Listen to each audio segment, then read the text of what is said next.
26 de enero. Hace 2 días que la tormenta me arrojó a esta playa. He estado paseando por la isla toda la mañana. ¿Y qué isla? Mide 190 pasos de ancho por 267 pasos, de punta a punta. Además, por lo que veo no hay nada de comer. Me llamo Richard Pine y este es mi diario. Si me encuentran, o mejor, cuando me encuentren, puedo destruirlo fácilmente. No me faltan cerillas y heroína. De las 2 cosas tengo enormes cantidades, aunque ninguna de las 2 valga nada aquí. De modo que escribiré, al menos para pasar el tiempo. Para decir toda la verdad, tengo todo el tiempo del mundo. Debería empezar por aclarar que cuando nací en Little Italy, el barrio italiano de Nueva York, me llamaron Richard Pinsetti. Mi padre, que era un desgraciado, procedía del viejo mundo. Yo quería ser cirujano. Mi padre se reía a mandíbula batiente, me llamaba chalado y me mandaba a buscar otro vaso de vino. Murió de cáncer a los 46 años. Me alegré. Empecé a jugar al fútbol en el instituto. Fui el mejor jugador de la historia local. Jugaba de defensa. Durante los 2 últimos años recorrí todas las ciudades de los Estados Unidos. Odiaba el fútbol, pero si eres un chaval pobre que vive en una casa barata y quiere ir a la universidad, tu única oportunidad es el deporte. Así que jugué y conseguí una beca para atletas. En la universidad seguí jugando hasta conseguir una beca de estudios completa. Entonces lo dejé. Iba a estudiar medicina. Mi padre murió 6 semanas antes de mi graduación. No me importó. ¿Acaso creéis que me hubiera gustado subir a la tarima para recoger el diploma y ver aquella bola de sebo allí sentada? ¿Les gusta a las gallinas viajar en metro? Además, ingresé en un club estudiantil, no uno de los mejores, con un nombre como Pinsetti, pero después de todo era un club. ¿Por qué escribo todo esto? Es bastante divertido. No, rectifico, es extraordinariamente divertido. El gran Dr. Pine, sentado en una roca, en pantalones de pijama y camiseta, en medio de una isla que se puede cruzar con un salivazo, escribiendo la historia de su vida. Tengo hambre. Pero no importa, escribiré la maldita historia de mi vida si me da la gana. Al menos así no pensaré en mi estómago. Cambié mi apellido por el de Pine antes de empezar los estudios de medicina. Mi madre me dijo que le había partido el corazón. ¿De qué corazón estaría hablando? Al día siguiente, al del entierro del viejo, le estaba guiñando el ojo al judío de la tienda de la esquina. Para tratarse de alguien que adoraba su nombre de aquella manera, corría como un diablo para cambiarlo por el de Steinbrunner. Todo lo que yo anhelaba en la vida era ser cirujano. Desde los días del colegio. Ya entonces me vendaba las manos antes de empezar un partido y me las lavaba después con agua y jabón. Si quieres ser cirujano, tienes que tener cuidado con las manos. Algunos de mis compañeros me tomaban el pelo y me llamaban mariquita. Nunca llegué a enfrentarme con ninguno de ellos. Ya es bastante peligroso jugar al fútbol. El que realmente llegó a ponerme de los nervios fue Howie Plotsky, un estúpido gigantón con la cara llena de cicatrices. Por aquel entonces yo repartía periódicos y aprovechaba para vender un poco de lotería, lo cual me permitía conocer gente, establecer contactos. No te queda más remedio si quieres sobrevivir. Cualquier imbécil sabe cómo caerse muerto, pero lo realmente difícil es sobrevivir, ¿comprendéis? Pues eso fue lo que me decidió a pagar a Ricky Brazzi, que era el tío más grande del instituto, para que le partiera la boca a Howie Brodsky. Sí, eso es lo que he dicho, partirle la boca. Le prometí $1 por cada diente que me trajera. Rico vino con 3 dientes envueltos en papel de periódico. Se dislocó un par de nudillos en el trabajito. Podéis imaginar en qué lío me hubiese metido. En la Facultad de Medicina, mientras los otros memos se mataban tratando de ganar un centavo, trabajando como camareros, vendiendo corbatas o limpiando suelos, yo me saqué de la manga un sistema de apuestas. Y con unos cuantos trucos que conocía, me ganaba algún dinerillo en las apuestas de caballos, de billar o de lo que fuera. Además, tenía excelentes relaciones en el vecindario y cursé mis estudios sin ningún problema. No me metí en las drogas hasta que empecé mi residencia en un hospital, uno de los más grandes de Nueva York. Al principio solo fueron recetas en blanco. Vendí un cuadernillo de 100 a un chico del barrio y él falsificó las firmas de 40 o 50 médicos, por cuyos nombres yo también le cobraba. El muchacho, a su vez, las ofrecía en la calle por 10 o 20 dólares cada una, lo que hacía las delicias de los fanáticos drogatas, que iban cada vez más acelerados, y los partidarios de los sedantes, que se pasaban el día dando tumbos por las esquinas. Al poco tiempo de trabajar en el hospital, me di cuenta del desbarajuste que había en la farmacia. Nadie tenía la menor idea de lo que entraba ni de lo que salía. Había gente que sacaba de allí píldoras a puñados, cosa que yo me guardé muy bien de hacer. Siempre he tomado todo tipo de precauciones y nunca he tenido problemas hasta que me descuidé y la suerte me volvió la espalda. Pero sé que caeré de pie. Siempre ha sido así. Me duele la muñeca y el lápiz se ha quedado sin punta. No puedo seguir escribiendo. No sé por qué me preocupo tanto. Es probable que me encuentren pronto.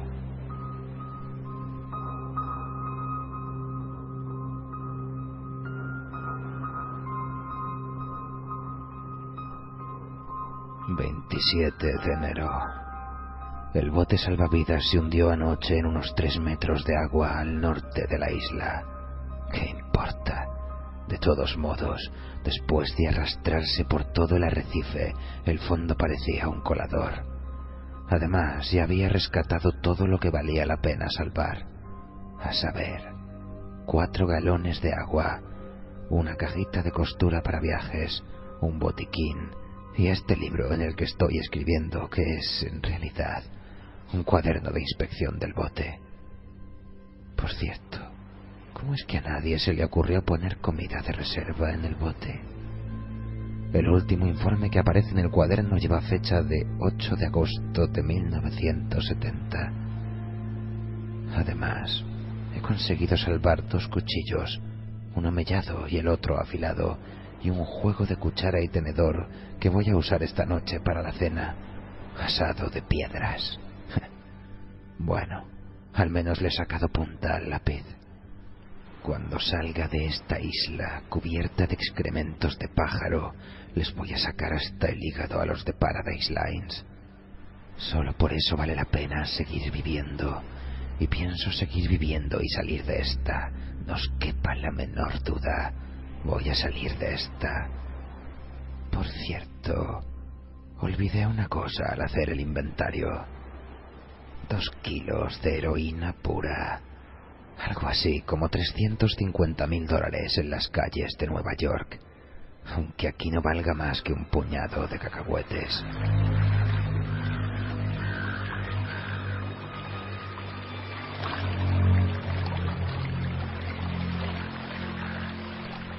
...28 de enero... Bueno, por fin he comido algo, si es que a eso se le puede llamar comer. Una gaviota vino a posarse en una de las rocas del centro de la isla, un montículo también cubierto de excrementos de pájaros. Agarré una piedra que tenía a mano y me acerqué a ella todo lo posible. No se movía, observándome con sus ojos negros y brillantes. Me sorprendió que no la asustara el ruido de mis tripas. Arrojé la piedra con todas mis fuerzas y le di de lleno.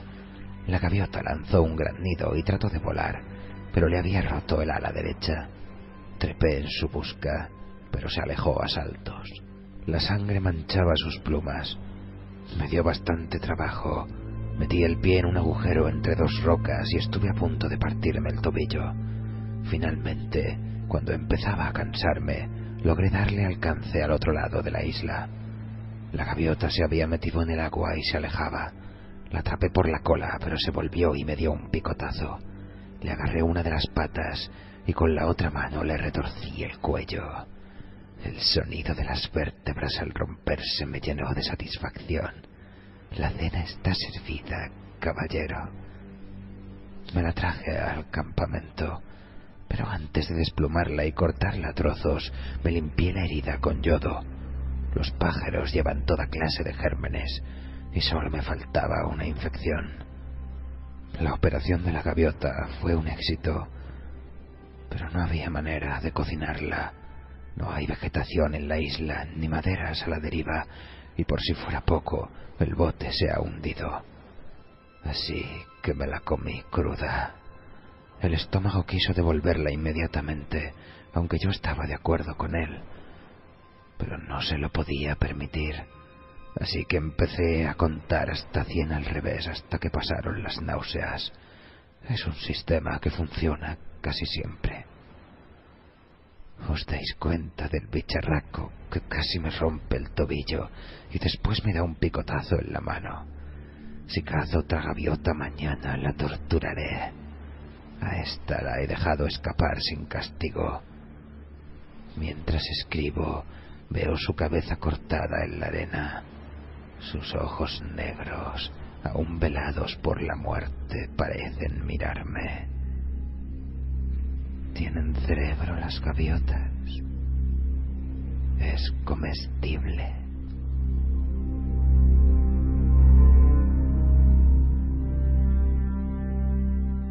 ...29 de enero... No hay comida. Una gaviota aterrizó en el macizo, pero voló antes de que me aproximara lo suficiente para hacerle un pase. Me estoy dejando la barba. Pica como un demonio. Si la gaviota vuelve y consigo darle caza, le sacaré los ojos antes de matarla. Creo haber dicho ya que era un cirujano de primera, pero me expulsaron. Algo realmente ridículo. Todos los médicos hacen lo mismo y luego se ponen tan estirados cuando le atrapan a uno. Peor para ti. Yo ya tengo mi parte. El segundo juramento de Hipócrates, o de Hipócritas. Había acumulado ya bastante de mis correrías como interno y como residente. Se supone que, de acuerdo con el juramento de Hipócrates, eres un funcionario y un caballero, pero nadie se cree tal cosa. Tenía lo necesario para abrir mi consulta privada en Park Avenue. Lo necesitaba. No tenía un papá rico ni un protector con influencias, como muchos de mis colegas. Cuando me instalé, mi padre llevaba 9 años criando malvas. Mi madre murió un año antes de que me revocaran la licencia. Pasó lo siguiente. Yo tenía un trato con media docena de farmacéuticos del East Side, además de un par de laboratorios y al menos otros 20 médicos.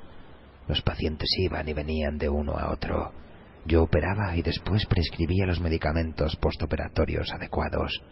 No todas las operaciones eran necesarias, pero nunca actué contra la voluntad del paciente.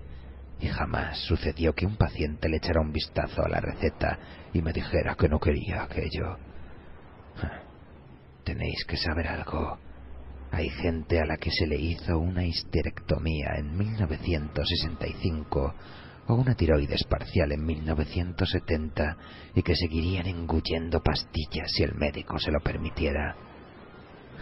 Y era lo que hacía algunas veces. Además, yo no era el único. Si podían pagar servicio, ¿por qué no? Cuando no era un paciente que padecía de insomnio después de alguna operación, era alguien que quería adelgazar o quería Librium.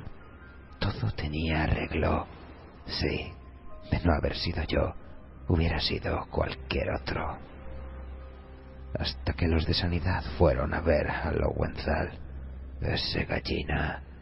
Le asustaron diciéndole que le iban a echar 5 años, y el tipo cantó media docena de nombres, uno de los cuales era el mío.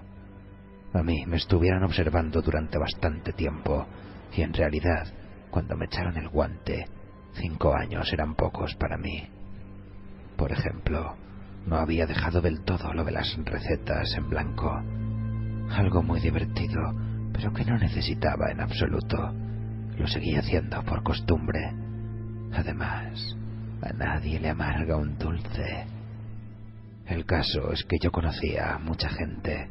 Probé con algunos y arrojé un par de individuos a los leones. Nadie que me gustara, sin embargo. Todos auténticos cerdos.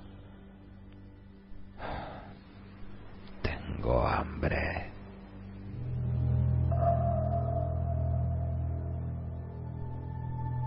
30 de enero. Hoy no hay gaviotas. Lo que me recuerda a los letreros de las tiendas de comestibles del barrio. Hoy no hay tomates.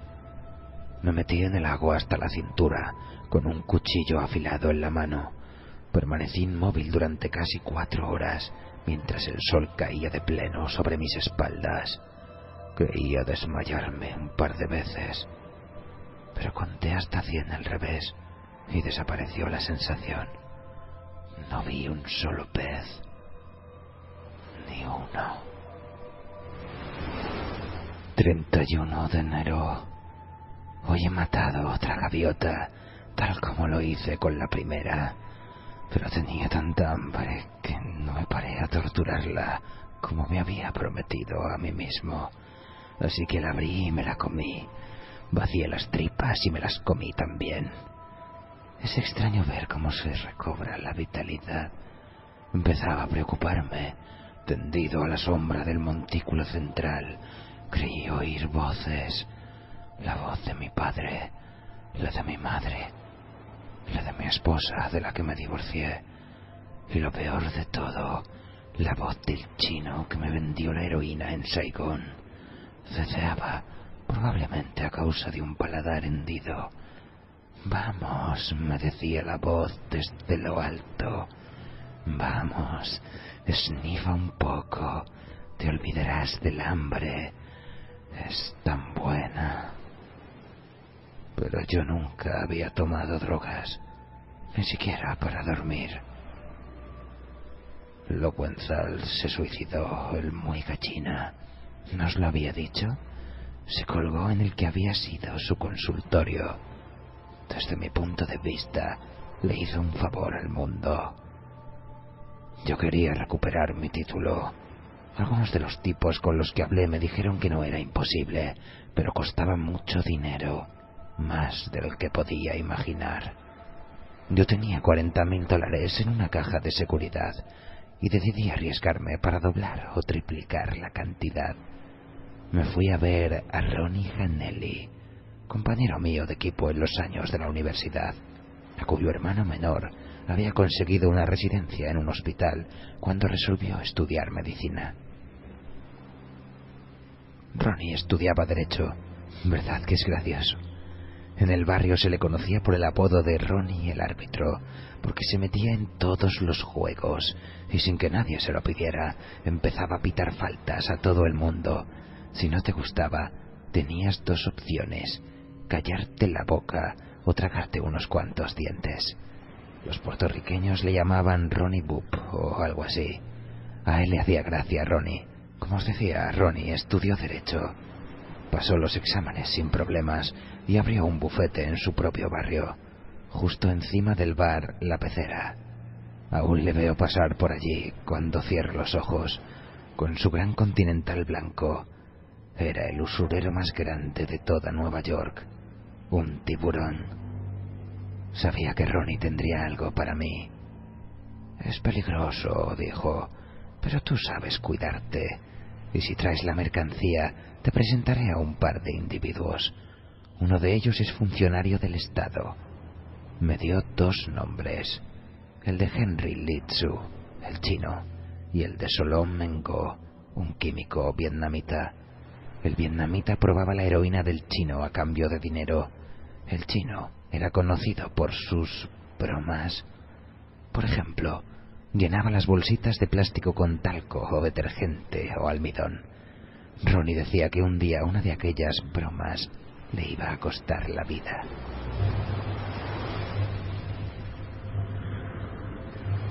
1 de febrero. Hoy he visto un avión. Pasó de largo sobre la isla. Intenté subir al montículo central para llamar su atención, pero metí el pie en el mismo agujero del día en que cacé la gaviota. Me he roto el tobillo. Fractura compuesta. Fue como un disparo. El dolor era insoportable. Grité y perdí el equilibrio. En vano agité los brazos como un molino de viento. Caí y me golpeé la cabeza. Todo se puso negro. Cuando volví en mí se había puesto el sol. Había perdido un poco de sangre. El tobillo se me había hinchado como un neumático y tenía una buena insolación. Creo que de haber habido una hora más de sol, tendría todo el cuerpo llagado. Me arrastré como pude hasta aquí y pasé la noche temblando y llorando de rabia. Me he desinfectado la herida de la cabeza, situada encima del lóbulo temporal derecho, y me la he vendado como he podido. Es una herida superficial en el cuero cabelludo con una pequeña contusión, creo.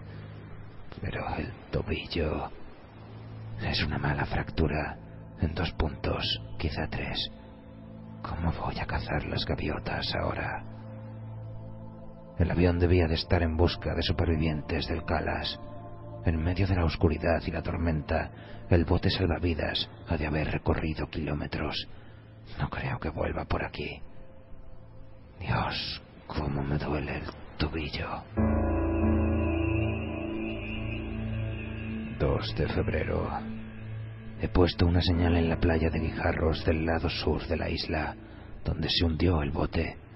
Me llevó todo el día, con algún descanso en la sombra. Aún así, me desmayé 2 veces. Calculo haber perdido unos 8 kilos, en su mayor parte por deshidratación. Desde aquí veo las 5 letras que tardé el día entero en componer. Rocas oscuras sobre la arena blanca. Gritan ayuda en letras de 1,5 metros. El próximo avión no va a pasar de largo. El pie me palpita constantemente.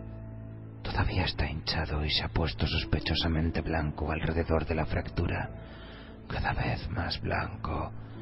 Si me lo vendo con la camisa, apretando mucho, el dolor cede, pero aún así duele tanto que más que dormirme me desmayo. Empiezo a pensar que tal vez haya que amputar. 3 de febrero. La hinchazón y la pérdida de color son todavía mayores. Esperaré hasta mañana. Si la operación es imprescindible, creo que podré llevarla a cabo. Tengo cerillas para esterilizar el cuchillo y aguja e hilo de la cajita de costura. Como vendaje podría utilizar la camisa. Además, tengo 2 kilos de analgésico, aunque no precisamente del que prescribiría a mis pacientes, aunque ellos lo habrían empleado de haber dispuesto de él. Podéis apostar. Esas señoras de pelo azul serían capaces de esnifar un ambientador de pino si les hiciera efecto. 4 de febrero. He decidido amputar el pie. Hace 4 días que no como. Si espero más, corro el riesgo de desvanecerme en medio de la operación por la acción combinada del shock traumático y el hambre. En ese caso podría morir desangrado. Y a pesar de lo desdichado que soy, aún tengo ganas de seguir viviendo. Recuerdo lo que Modric decía en Anatomía Básica. El viejo Moki, le llamábamos. Más tarde o más temprano, la pregunta surge siempre en la carrera de un médico. ¿Hasta qué punto puede un paciente soportar un shock traumático? Y entonces señalaba con el puntero el dibujo del cuerpo humano El hígado, los riñones, el bazo, los intestinos. Básicamente, caballeros, decía, la contestación esencial es otra pregunta. ¿Hasta qué punto el paciente quiere sobrevivir?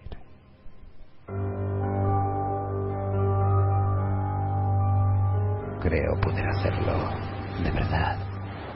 Supongo que estoy escribiendo para aplazar lo inevitable, pero se me ocurre que no acabé de contar por qué me encuentro aquí.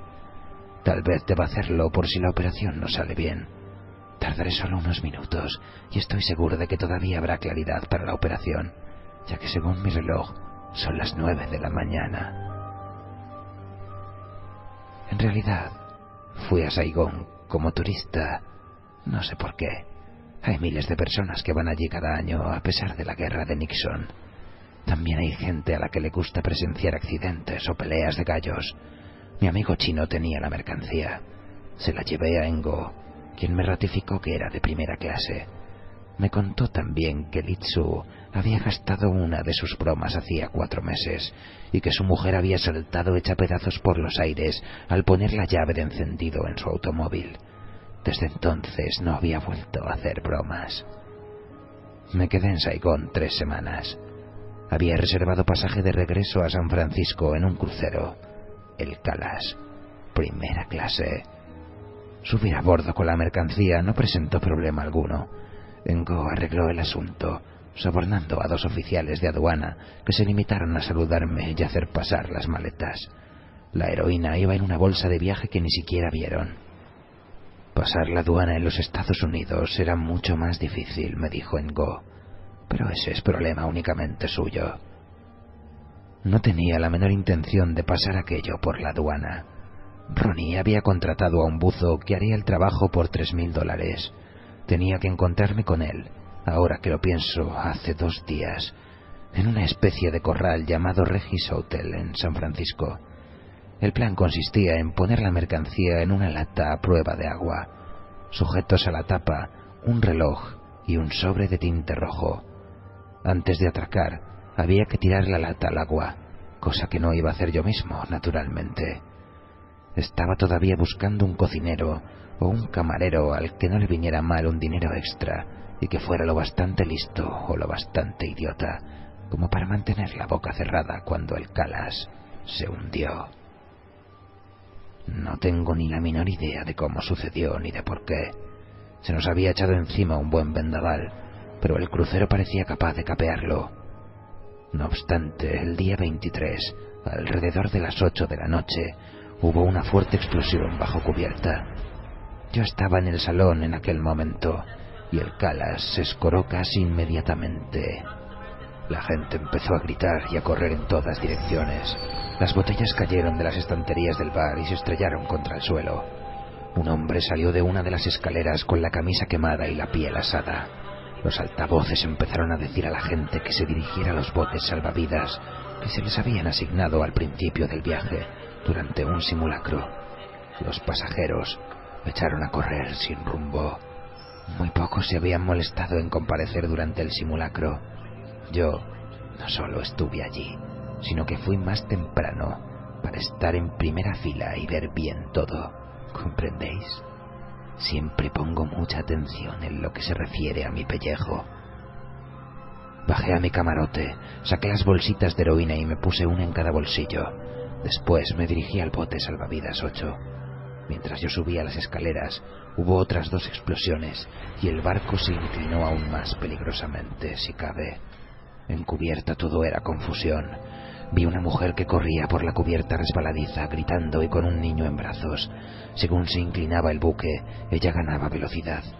Finalmente, golpeó contra la borda a la altura de los muslos, saltó por encima de ella, dio 2 vueltas de campana y desapareció de mi vista. Había un hombre de mediana edad sentado en medio del puente que se arrancaba los cabellos con las manos. Otro, con ropas blancas de cocinero, la cara y las manos horriblemente quemadas, se daba contra las paredes y gritaba. El pánico era total y se había contagiado del pasaje a la tripulación como una epidemia. Tenéis que tener en cuenta que entre la primera explosión y el hundimiento del barco pasaron solamente 20 minutos. Algunos de los botes iban repletos de gente que aullaba y otros totalmente vacíos. El mío, que estaba en la zona más próxima al agua, estaba casi desierto. Nadie más que yo y un marinero, con la cara muy pálida y llena de espinillas. «Echemos al agua enseguida a este condenado barreño», dijo con los ojos desorbitados, «porque la maldita bañera se va a pique sin remedio».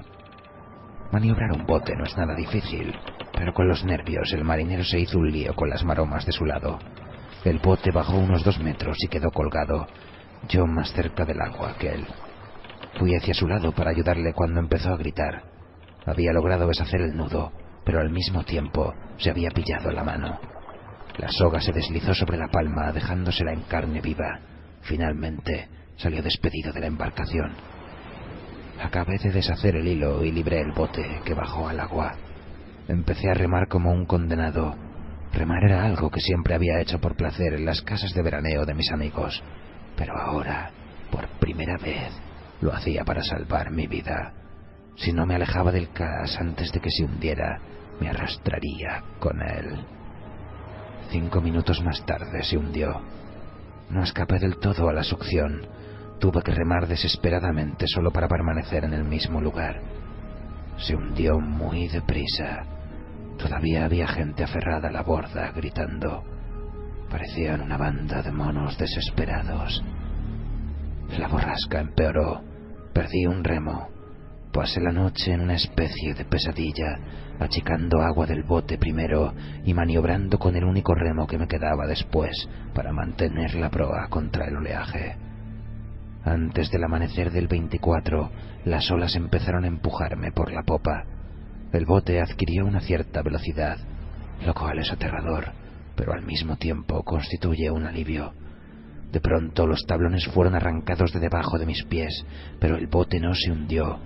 Había encallado a este montón de piedras olvidado del mundo. Ni siquiera sé dónde estoy. No tengo la menor idea. La navegación no es mi punto fuerte. Pero sí sé qué tengo que hacer. Estas pueden ser mis últimas notas, pero algo me dice que saldrá bien. ¿Acaso no he conseguido siempre lo que me he propuesto? Además, hoy se hacen maravillas con las prótesis y podré moverme con un solo pie con toda comodidad. Ha llegado el momento de ver si soy tan extraordinario como creo.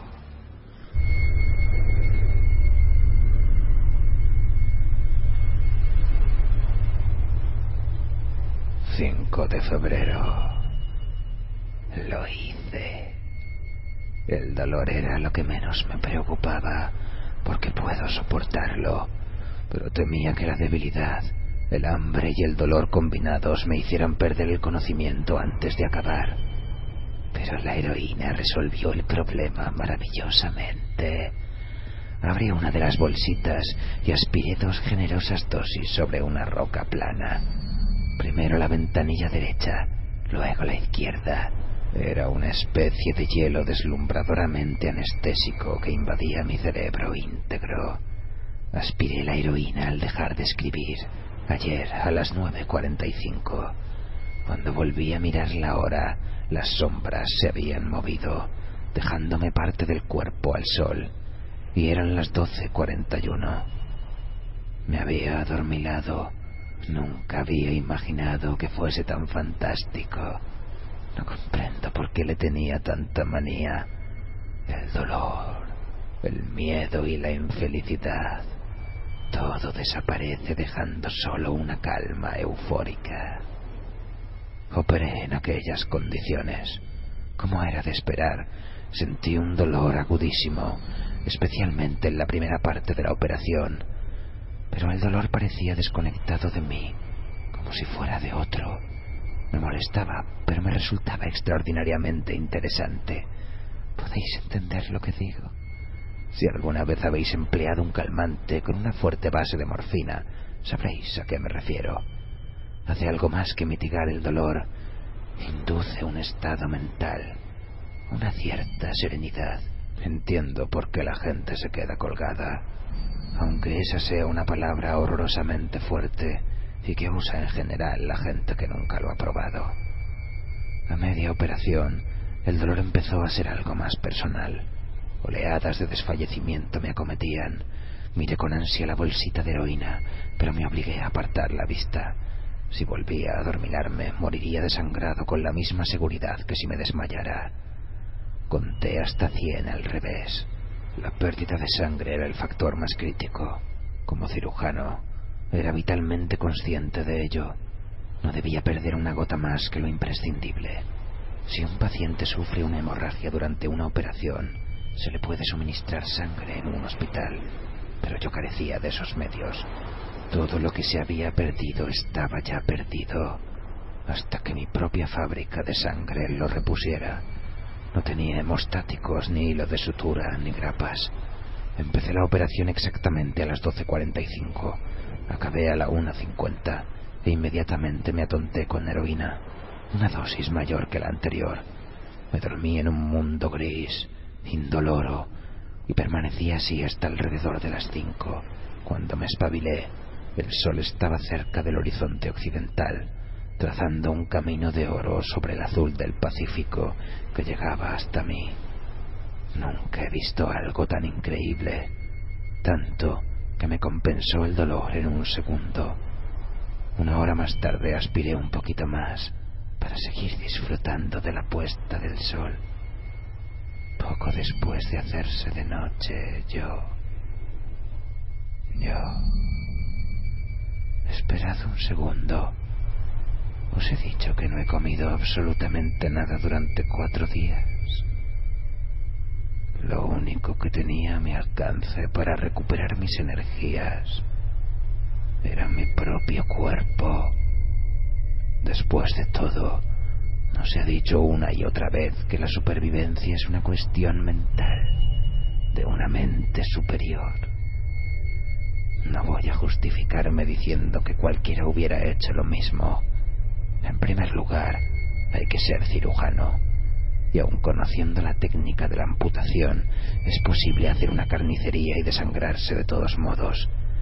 Y aun en el caso de poder sobrevivir a la amputación y al shock traumático, jamás se le ocurriría algo semejante a alguien convencional. No importa, nadie tiene por qué enterarse. Lo último que haré antes de abandonar la isla será destruir este libro. Tuve mucho cuidado. Lo lavé muy bien antes de comérmelo.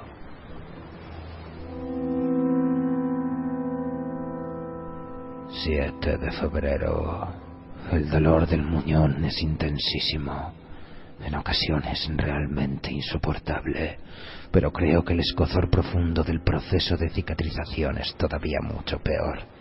Esta tarde me he acordado de los pacientes que me tenían harto con lo mucho que les picaba la carne remendada, que era horrible y que no se podían rascar. Yo sonreía y les decía que se sentirían mejor al día siguiente, pensando que se quejaban sin razón, que eran débiles e ingratos. Ahora lo comprendo perfectamente. Varias veces he estado a punto de arrancar la camisa que sirve de vendaje y rascarme la herida, hundir los dedos en la carne cruda y tierna, quitarme los puntos, dejar que la sangre corriera en la arena. Cualquier cosa con tal de no sentir ese horrible y enloquecedor hormigueo. Pero entonces contaba hasta 100 al revés y aspiraba a heroína. No tengo ni idea de cuánta he llegado a tomar, pero sí sé que he estado casi permanentemente dopado desde la operación. Como sabéis, quita el hambre. Ni siquiera sé si tengo hambre. Siento algo extraño, fantasmal, algo vacío y muerto en la barriga. Eso es todo. Por otra parte, puedo ignorarla con toda facilidad y sin embargo sé que no debo hacerlo, ya que la heroína no tiene un valor calórico fácilmente calculable, de manera que me he puesto a prueba para medir mi energía, arrastrándome de aquí para allá. Es agotador. Espero que no, pero temo que pronto será necesaria una nueva operación. Hoy ha pasado otro avión, demasiado alto, tanto que todo lo que podía ver era el alerón de popa dibujándose contra el cielo azul. Hice señales por si acaso, grité como un energúmeno. Cuando desapareció me eché a llorar. Está muy oscuro y es difícil seguir escribiendo. Comida. He estado pensando en comida, en cantidad de platos. La lasaña de mi madre, pan de ajo, caracoles, langosta, chuletas, melocotones, asado, la gran porción de pastel de mantequilla y el helado de vainilla hecho en casa que te sirven en Mother Crunch, en la Primera Avenida. Pretzels calientes, salmón ahumado, cangrejos, jamón ahumado con rodajas de piña, aros de cebolla fritos, salsa de cebolla con patatas, de frío en largos sorbos, patatas fritas. Te relames los labios de gusto. 100, 99, 98, 97, 96. 8 de febrero. Esta mañana ha aterrizado otra gaviota en el montículo. Era grande y gorda. Mientras yo reposaba a la sombra de mi roca, lo que considero mi campamento particular, con el muñón apuntando al cielo. En cuanto el pájaro se posó, empecé a salivar igual que los perros de Pavlov. Se me caía la baba como a un bebé. Busqué una piedra del tamaño de mi mano y empecé a arrastrarme hacia el pájaro. No tenía demasiadas esperanzas. Estaba seguro de que saldría volando, pero había que intentarlo. Si atrapara un ave tan gorda y tan insolente como esa, tal vez pudiese posponer la segunda operación indefinidamente. Continué, aunque de vez en cuando me golpeaba el muñón contra el canto afilado de una roca y veía las estrellas en todo el cuerpo, obligándome a reposar hasta que el dolor se calmara. La gaviota no escapó. Daba saltitos de aquí para allá con el pecho hinchado como un general pasando revista a las tropas. De vez en cuando me miraba con sus ojos pequeños, negros y malignos, y no me quedaba más remedio que quedarme inmóvil como una piedra y contar hasta 100 a la espera de que volviera a moverse. Cada vez que agitaba las alas, el hielo me invadía el estómago. No podía dejar de salivar. Se me caía la baba como a un niño. No sé cuánto tiempo estuve al acecho. 1 hora, quizá 2. Cuanto más me acercaba, más fuerte me latía el corazón y más apetecible parecía la gaviota. Daba la impresión de estar burlándose de mí y empecé a temer que antes de que la tuviese a mi alcance echara a volar. Me temblaban las piernas y los brazos, tenía la boca seca.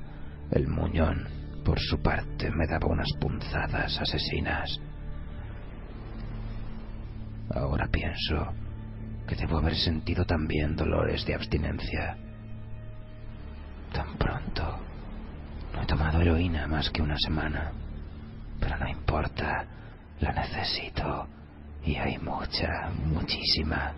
En cuanto llegue a los Estados Unidos, me someteré a una cura de desintoxicación en la mejor clínica de California.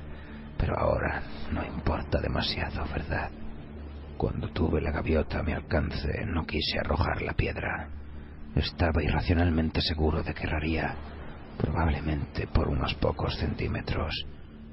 Tenía que acercarme, así que seguí arrastrándome con la cabeza alta y el sudor cayendo a chorros por mi cuerpo maltrecho de espantapájaros. Creo que se me están pudriendo los dientes. Os lo he dicho ya. Si fuera supersticioso, diría que es porque comí algo en mal estado. Pero no creo que esa sea la razón, ¿verdad? Me detuve otra vez. Estaba mucho más cerca de esta gaviota que de cualquiera de las anteriores. No conseguía obligarme a tirar la piedra. La agarré con toda mi alma hasta que me dolieron los dedos, pero ni siquiera así pude hacerlo, porque sabía perfectamente que no dar en el blanco significaba la muerte. No me importaba emplear toda la mercancía. Les voy a poner un pleito que se van a cortar toda la vida. Viviré como un rey durante el resto de mi vida, mi larga, larga vida. Estoy convencido de que hubiera escalado hasta poder tomarla con la mano si finalmente no hubiera levantado el vuelo. La hubiera estrangulado, pero extendió las alas y echó a volar. La insulté, me hinqué de rodillas y le lancé la piedra con las pocas fuerzas que me quedaban, y le di. El pájaro soltó un gran nido y cayó al otro lado del montículo, entre risas y temblores. Sin preocuparme por los golpes en el muñón ni por si se me abría la herida, llegué a la cima y empecé a descender por la otra vertiente. Perdí el equilibrio y me di en el suelo con la cabeza. En aquel momento ni siquiera lo advertí. Aunque tengo un magnífico chichón como recuerdo, solo podía pensar en la gaviota y en cómo le había dado. Suerte fantástica, aún volando le había dado. La gaviota se arrastró hasta la playa, con el ala rota y el cuerpo ensangrentado. Me arrastré tras ella todo lo rápido que me era posible, pero ella era más veloz. Una carrera de lisiados. Podría haberla capturado, ya estaba muy cerca de no haber sido por mis manos. Tengo que cuidar mis manos. Puedo volver a necesitarlas. A pesar del cuidado, tenía las palmas llenas de tajos cuando por fin llegamos a la playa. Por si fuera poco, golpeé mi reloj contra una roca y saltó hecho añicos. La gaviota entró en el mar cojeando, graznando como una endemoniada. La atrapé, pero solo me quedó un puñado de tristes plumas. Entonces me caí y tragué agua, tosiendo y atragantándome, pero seguí arrastrándome y hasta traté de nadar tras ella. La venda del muñón acabó por caérseme en el agua. Empecé a hundirme y no tuve más remedio que regresar a la arena. No sé cómo, pero salí del agua, temblando, exhausto y encogido por el dolor, llorando, gritando y maldiciendo a la gaviota. Todavía estaba a la vista, allá lejos, cada vez más lejos. Creo recordar que en un momento le rogué que volviera. Eso sí, cuando salió al arrecife juraría que estaba muerta. No es justo. Me llevó casi una hora arrastrarme hasta el campamento. He tomado demasiada heroína, pero aún así continúo enfadado con la gaviota. Si no iba a dejarse cazar, ¿para qué burlarse así de mí? ¿Por qué diablos esperó tanto? 9 de febrero. Me he amputado el pie izquierdo y lo he vendado con mis pantalones. Extraño. Durante toda la operación se me cayó la baba. Se me cayó la baba, como cuando descubrí la gaviota. Se me caía la baba sin parar, pero me obligué a esperar hasta la noche. Conté hasta 100 al revés, 20 o 30 veces. 11 de febrero. Ha llovido durante 2 días con mucho viento. Cambié algunas rocas de lugar, hice una especie de escondrijo con ellas y me guarecí allí dentro todo el tiempo. Sorprendí una pequeña araña, la tomé con los dedos antes de que escapara y me la metí en la boca. Muy buena y apetitosa. Empecé a temer que las rocas que tenía encima de la cabeza se vinieran abajo y me sepultaran, pero ya no importaba demasiado. Me pasé toda la tormenta muy dopado.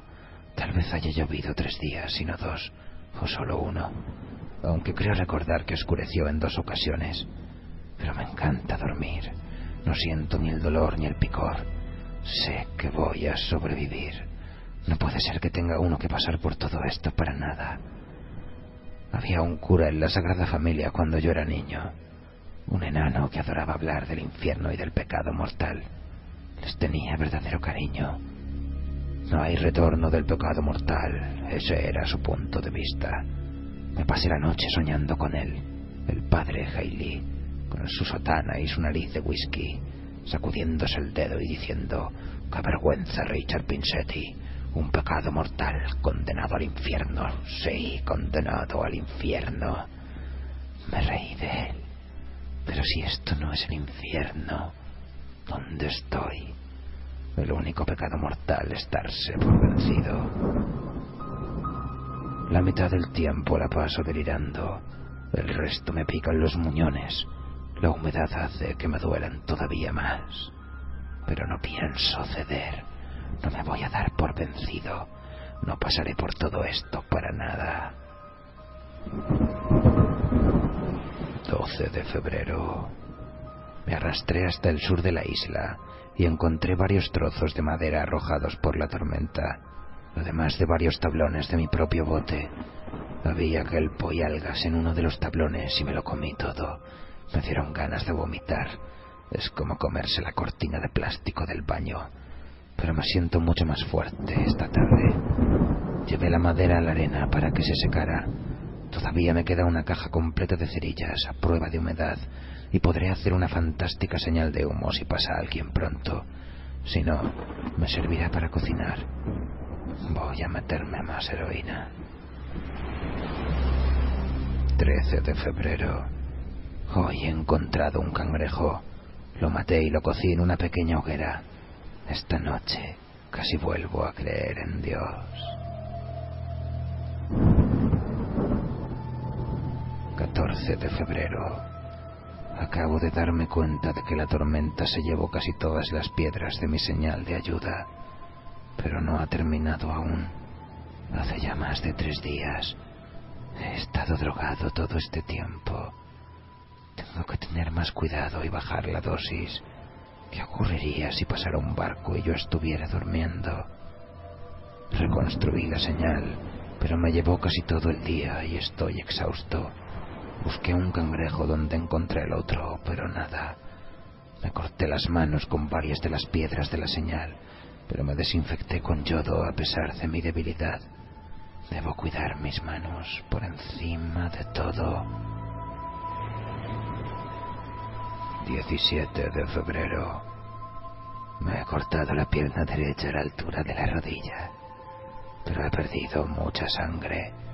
El dolor era inenarrable a pesar de la heroína. Solo el shock hubiera matado a un hombre menos hombre que yo. Déjame contestar con una pregunta. ¿Hasta qué punto el paciente quiere sobrevivir? Me tiemblan las manos. Si me traicionan, estoy perdido. No tienen ningún derecho a traicionarme. Ningún derecho. Las he cuidado durante toda su vida. Las he mimado. Mejor que no me traicionen. No se van a arrepentir. Por lo menos ya no siento hambre. Uno de los tablones del bote se partió por la mitad. Una de las partes tenía una punta bastante afilada, que fue la que usé. Se me caía la baba, pero me hice esperar pensando en las barbacoas que se preparaban en casa de Will Hammersmith. Tenía una casa preciosa en Long Island, con una barbacoa donde se podía asar un cerdo entero. Acostumbrábamos a sentarnos al atardecer con tragos largos en la mano, hablando de nuevas técnicas quirúrgicas o de golf, o de cualquier otra cosa, y la brisa nos traía el olor del cerdo asado. 23 de febrero. Hoy me he cortado la otra pierna a la altura de la rodilla. He estado dando cabezadas todo el santo día. También encontré un pez muerto, podrido y apestoso, pero es igual, me la comí. Me doblaban el cuerpo las arcadas, pero no me lo permití. Sobreviviré. Estoy también con la heroína. Puestas de sol y heroína. Febrero. No me atrevo, pero tengo que hacerlo. Aunque aún no sé cómo hacer para ligar la arteria femoral tan arriba. Es amplia como una maldita autopista a esa altura. A pesar de todo tengo que hacerlo. He marcado la parte alta, el muslo, la parte donde todavía hay carne, con lápiz. Desearía poder dejar de babear. Oh, me merezco un descanso. Me levantaré e iré al McDonald's. Pediré 2 hamburguesas con salsa especial, lechuga, pepinillos, cebollas y un panecillo. Hoy me he visto la cara en el agua. Era una calavera cubierta de piel. Me habré vuelto loco ya. Debo estarlo.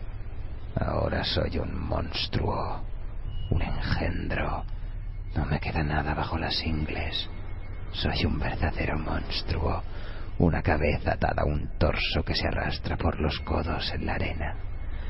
Soy un cangrejo dopado.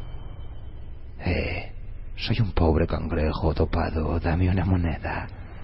Dicen que de lo que se come se cría, así que técnicamente todavía soy el mismo. Hoy he soñado con mi padre. Cuando se emborrachaba olvidaba el inglés.